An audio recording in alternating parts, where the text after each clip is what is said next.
Coming to you from Orange County, California, this is the Jug Life Podcast with Max Ada and Chad Wesley Smith.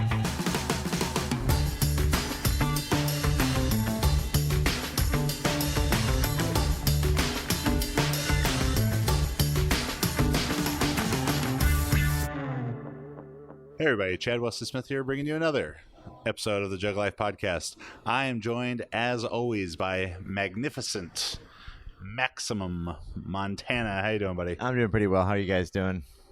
Good. The people of the internet are good. And our guest today, reigning best lifter from IPF Raw Worlds, two-time 57 kilo national champ, and at least the leader in the clubhouse for best lifter here at Nationals, Jen Millican. How you doing, Jen? Good. How are you guys? Good, very good. Excited to have you on. It's been cool to see you and Marissa kind of develop your friendship over the last year, because she and I both appreciate that.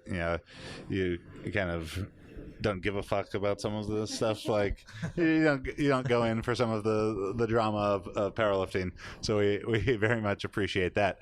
But for people who don't know you, who might not be familiar with you, I'll brag about you a little bit, and then you can introduce yourself a bit more and correct me if I'm wrong on any of the numbers, as I'm sure I will be a bit.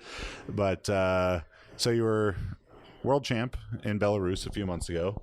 Yes. Best lifter there, Wilkes 542. Yes, 542. 542, huh? 542.7. Okay, I can't remember the know the points. points. I was pretty close. I'm proud of that.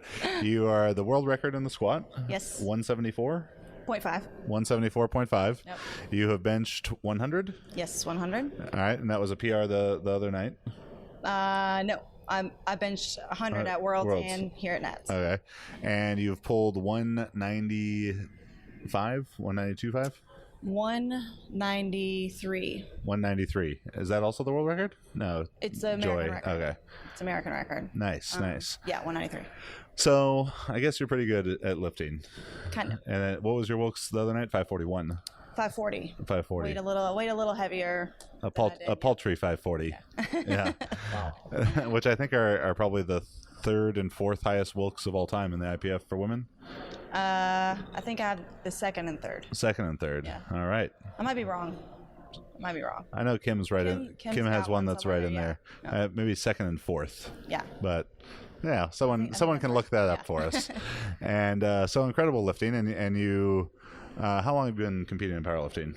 About 40 years. 4 years, and the last 2 years in the USAPL. Right.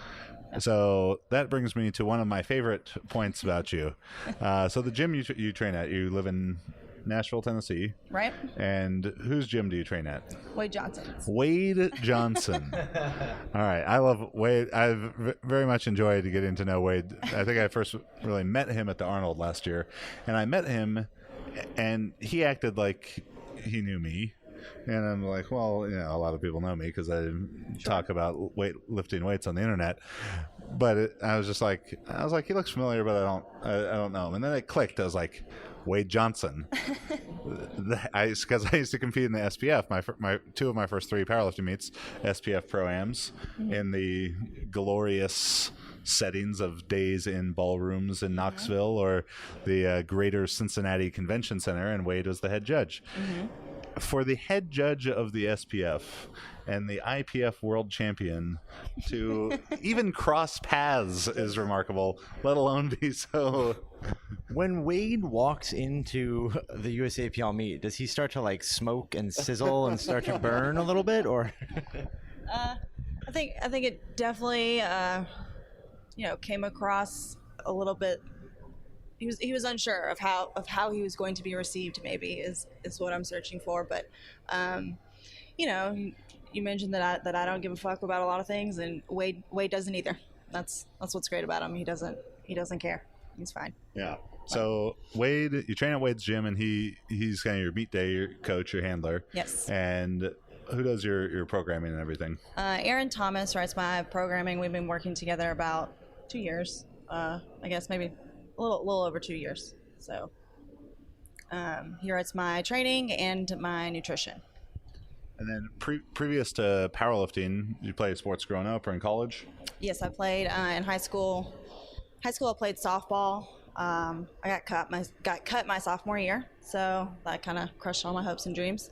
And played basketball, but was never tall enough to go beyond, like make it to high school teams or school teams. Yeah, we've had several short white girl powerlifters who are former basketball players. Yeah, yeah. A common theme there. Yes. So before we get into it a little bit more with Jen and get to know more about her and her training, we're going to take a quick break. We're going to take a little break to get to know Chad Wesley Smith a little better, maybe as well as I know him. Hopefully not that well.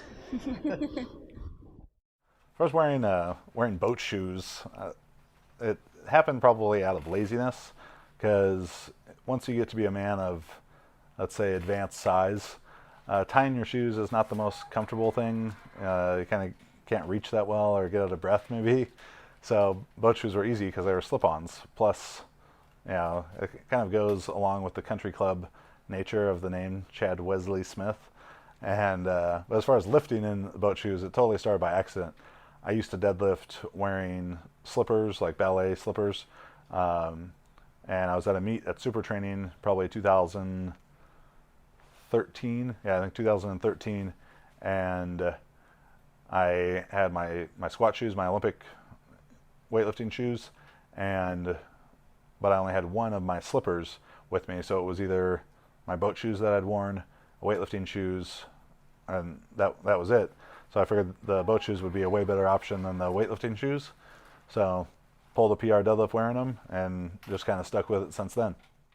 Welcome back to the Jug Life Podcast. I hope you guys got something out of Chad's amazing biography.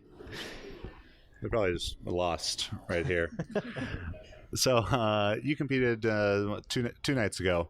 Another, incredible performance. What was your impression and reflections on your own lifting here at Nationals? It went about as I expected it to go. The training cycle's been kind of meh. I was having trouble finding the momentum in my training cycle. I feel like it was kind of a quick turnaround from Worlds.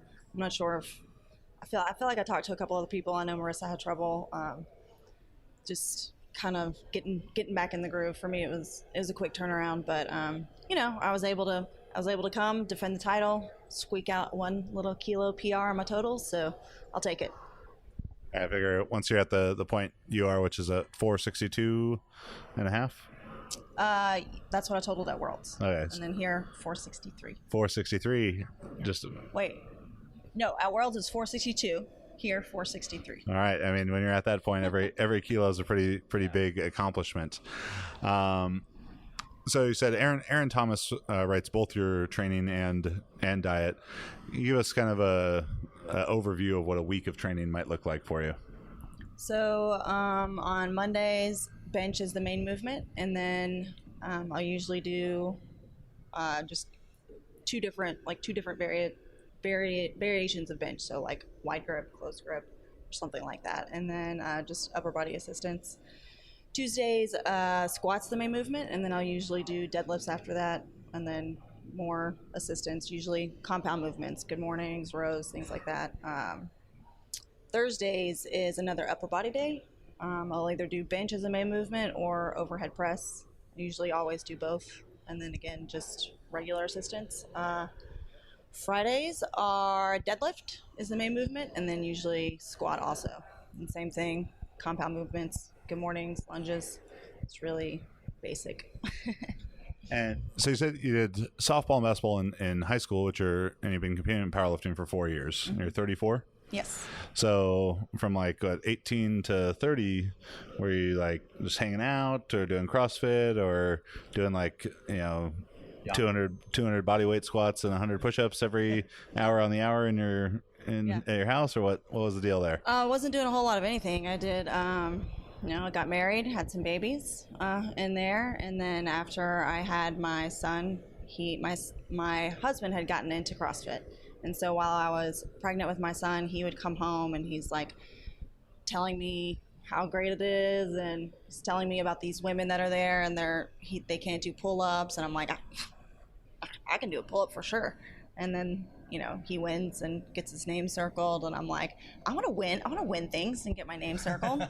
And so I decided after I had our son that I would, see what happens, go into CrossFit and see what happens. And so I started doing CrossFit, and I was probably doing that not very long, maybe 6 months, something like that. And I did like an unsanctioned push-pull, and I won. And then I said, now what do I do? And somebody handed me an entry form to a full power meet, and that was all she wrote.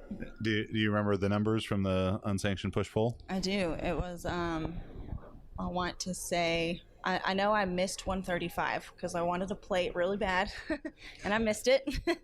And my deadlift was 300 pounds. Sumo. Yeah. You might be able to do something with that.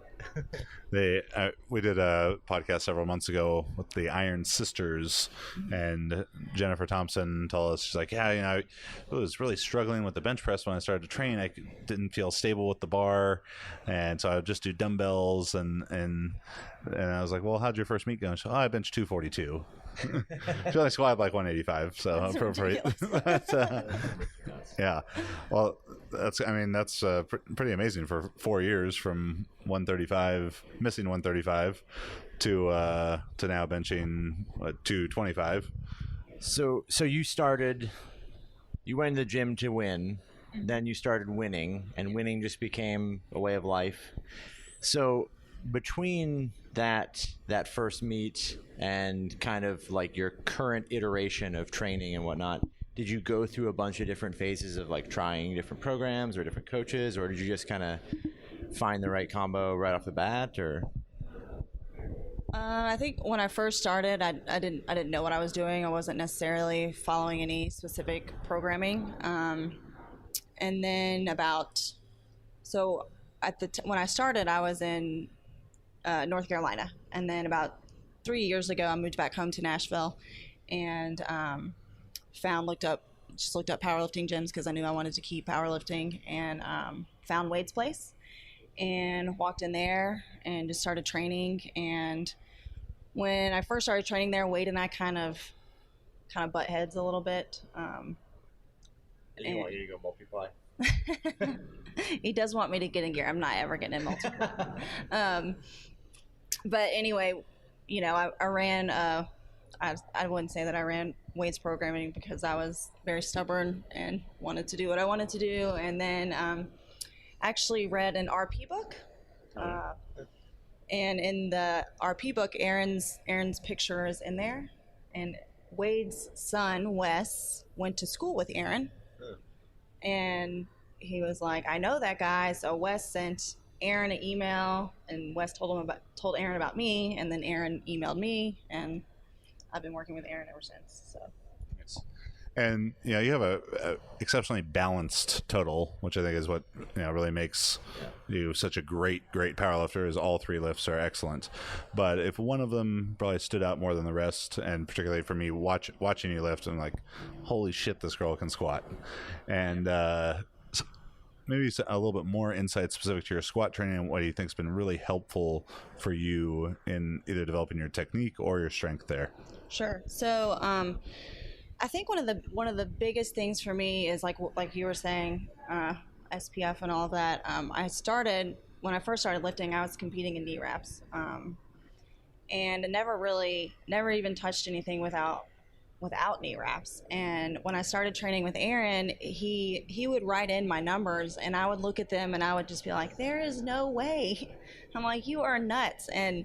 But I was like, I'm just going to go in and I'm just going to load the bar and do what I'm supposed to do, and I'll be damned if I didn't hit the numbers. And so it was, I think one of the biggest things that changed for me was Aaron. I work with him remotely, and just him not necessarily knowing me that well, or like being there for me to whine or tell them how I feel or get to be on autopilot. Like just him seeing the numbers on paper and then writing down what I should be hitting, and then me just going in and doing it was like that was a big breakthrough for me. Because like the first time he told me to squat without knee wraps, he's like, you put 325 on the bar, I promise you'll hit it. And I was terrified to load anything heavier than 275. I was like, there's no way.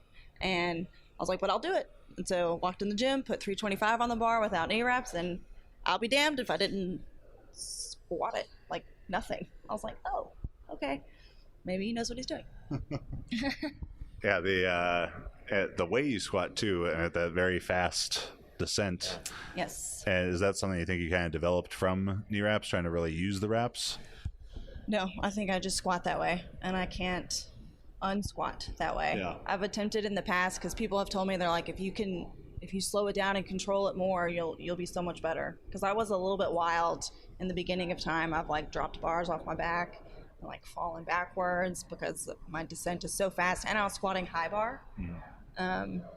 Which is another thing. I transitioned to low bar. Aaron was like, just try low bar and see what happens. And so that made a big difference for me too. But the descent is it's just there. I've tried to slow it down, but it doesn't usually work as well. Yeah, I mean, I wouldn't be one of those people that would tell you to slow it down. I think I always tell people to go down as fast as they can go, like as fast as their technique can tolerate. Right. You know, so if you're hitting your spots 9 times out of 10, you know, then as fast as you can go is probably the way to do it. Yeah. Okay. Your ascent from the hole, what's interesting is like you see some people like go down fast, and the turnaround is just like a car accident, and they come back up and their hips are back and they're just bent over. And watching you the other night with your descent is so fast, but it's the control you have in the bottom, and then literally all the force just goes right back to the bar and you stand back up. It's extremely impressive. I wasn't expecting it because I never actually saw you lift, and watching it, when I watched you come out and I saw you go down really quick, I was like kind of taken aback, like, oh, maybe the next one's not going to be so good. But then it was better, and then, you know, I quickly started feeling bad about who I was and my accomplishments. But it was really impressive seeing that. It's definitely a testament to the mental side of your abilities, because big weights like that, moving in that speed and doing all those things, but still having the sort of composure and commitment in the squat to just set yourself up and commit to doing it exactly the same as if it weighed nothing is impressive to me for sure. So are there any other kind of like squat, I mean, you said you did high bar squats for a long time. Do you still do them, or do you do any other kind of like squat variations that you feel have contributed a lot to your success in the squat? Yes. So I still, almost every training cycle, like right after a meet, I'll go back to high bar squatting, and I loathe it. And I wonder how I ever did it. Like, how did I do that? But almost always start out with high bar. Usually front squats are thrown in there. Usually all quads in the beginning of the training cycle. Interesting. So like your legs make you squat a lot. It's a novel concept. Yeah, I've seen you hit some pretty big front squats too, like 275 for 5 kind of range. I think I've done that. Yes. Yeah. I know I've hit 275 for a lot, and I know I almost died. So many she couldn't even remember. That's I believe that's RP 9000. That's what they mean by that. All right, so we're going to take another quick break and give you a look at Marissa's book, Fuerza, A Female's Guide to Strength and Physique. And it can teach you some things to help you be a jacked, strong, awesome lady like Jen.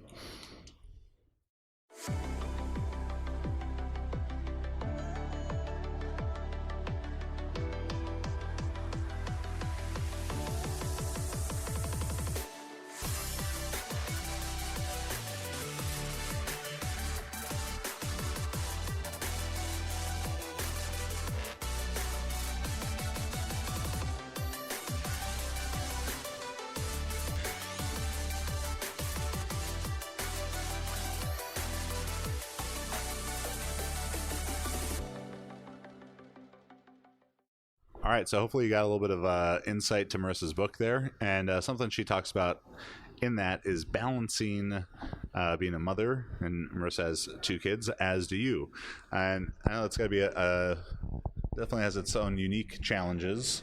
So talk a little bit about that balance for you. Sure. So I train really early in the morning. Just works better that for my life. Well, how early are we talking here? I try to arrive at the gym between 5 and 5:30 a.m. People are alive at that time. People are alive at that time, and that's when Wade trains. My gym is in Wade's basement, and so it's not like a regular gym where people are just coming in and out. We have the 5:30 a.m. session and a 5:30 p.m. session, and I go with 5:30 a.m. It just works out better for my life, so I can be at home with the kids in the evening doing all the mom things. But it works out better, and I want to do it, and so just find the way that works, and that's how we roll. Do you ever see maybe like younger girls who are competing and just think like, you bitches don't know how easy you have it, kind of thing?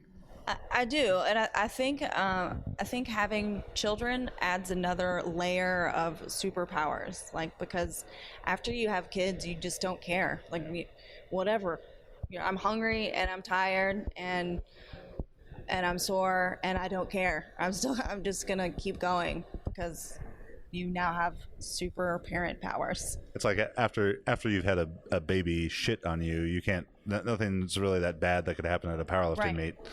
Babies don't care. Babies and children don't care about anything. They don't care how you feel. They don't care if your squat session went bad. They don't care, and neither should you. Just move on, get it done.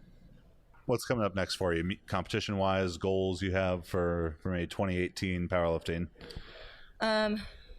I'm kind of in the process of figuring that out, but I'm actually asking this mostly for my own strategic objectives. I don't want to see a nutrition plan until January. I don't even want it to be sent to my email. Well, before we go on, speaking of that, I remember Marissa telling me some things about your holiday eating and where your body weight started at to go towards the Arnold Grand Prix last year. Yeah. How much did you weigh last January? Right here in front of God and everybody. Yeah. I think I may have hit 140. 140. What's that in kilos? 60. I would have been in the 72 kilo weight class. Yeah, 64 kilos. Yeah. 64 and 57. That's a good bit away. So diet wise, what are some sort of the main tenets that you're really going for? Aaron sends the programming. It's pretty basic. He sends macros. I eat 5 times a day. Balanced protein throughout. Carbs around the training window. That's about it. When you're weighing that much, are you still training pretty hard or fairly hard? Yes. So how strong are you when you weigh 140 pounds? I can get really strong. I think it's serves me well. And then until I have to start cutting, and then I feel really bad about myself and think that it was a horrible mistake. But